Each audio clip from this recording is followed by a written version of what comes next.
Joining me now is writer and broadcaster Esther Krakue. Esther, Harry's visa issue continues. What's the latest? Yes, so we know that the Heritage Foundation has put in a request to actually have the documents regarding his visa, his American visa, revealed to the public because he revealed in his book Spare that he had taken drugs, he'd taken cocaine and magic mushrooms. And when you apply for a visa in the US, you actually have to disclose any drug use, previous and current. We know that there have been British celebrities that have actually not been allowed to enter the US for those types of reasons, like Nigella Lawson. So, the Heritage Foundation, which is a right-wing think tank, only thinks that it makes sense to have those documents revealed to the public to see if there was any bias when Prince Harry was applying for his visa. Now, of course, the White House has been fighting back against this, arguing that it would be prejudicial to reveal that, and he would receive a lot of negative stigma. But the reality is they're doing this for diplomatic reasons. It would not look good for the Americans to effectively exile the son of the king of one of their closest allies, and that's the reason why they're doing this. Now, people would have said, why did Prince Harry choose to reveal this detail? I think it's because he didn't actually think of the repercussions when he was writing Spare. It was all about him sort of vomiting his feelings and saying everything that he felt. But he didn't think of the wider implications of revealing his Taliban kill count, for example, and potentially making him and his family a target, or revealing the fact that he did take drugs. I don't think he knew the American immigration system so well that he thought it was better to reveal that information. Now, you could argue that it was either ignorance or naivety, or just the fact that he thought he would get away with it. But the reality is, this is not something that's going away. Much to, I suppose, the Biden administration's chagrin.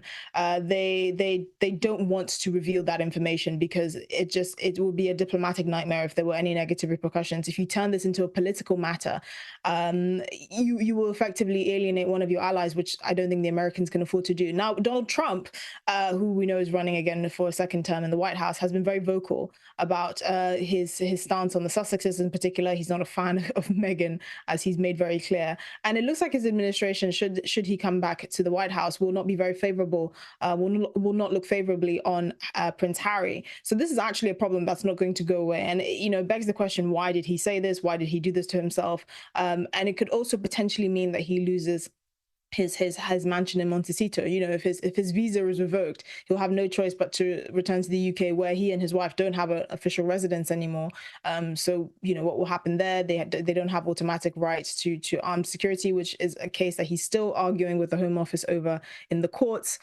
So it could actually turn very nasty. But I think at the moment they're hoping that the judge will choose to side with the White House and not reveal the documents in his visa application. And as an ancillary point, what are the implications if Harry is able to or does take US citizenship?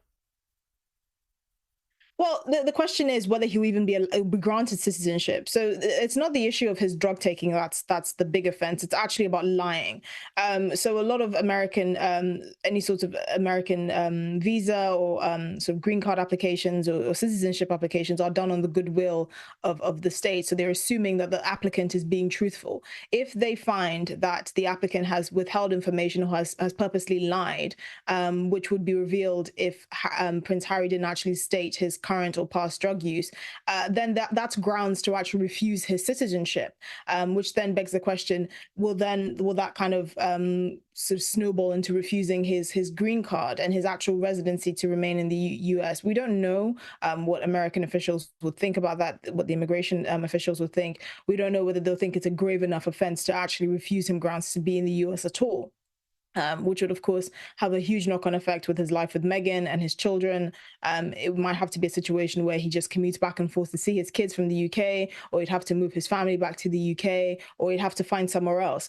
The bigger problem then there is, if anyone who's familiar with visa applications, if you've been refused a visa application for any reason from countries like the US, where like sort of Western countries are quite aligned, it's actually harder to get applications or visa approvals for other countries. So, for example, if I, as a British citizen, have been refused a US visa on the grounds of lying or drug use or anything like that, it makes it that much harder for me to get a visa to Canada, for example, or to France or to Australia or to anywhere else where the couple could potentially move. So there are actually quite wide-reaching implications, other than the fact that his citizenship and maybe by extension his residency in the US could be refused.